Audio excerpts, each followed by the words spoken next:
issued a severe thunderstorm warning for Cumberland County in central North Carolina, Polk County in central North Carolina, until 6:30 p.m. At 5:49 p.m., a severe thunderstorm was located near Rayford, moving east at 20 miles per hour.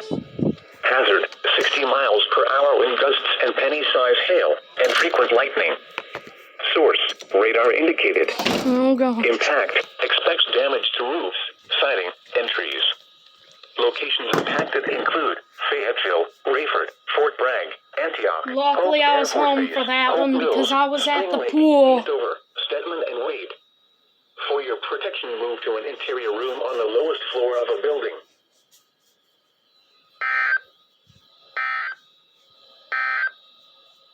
The following is a special weather Told ya. for the following. That was from that storm right there.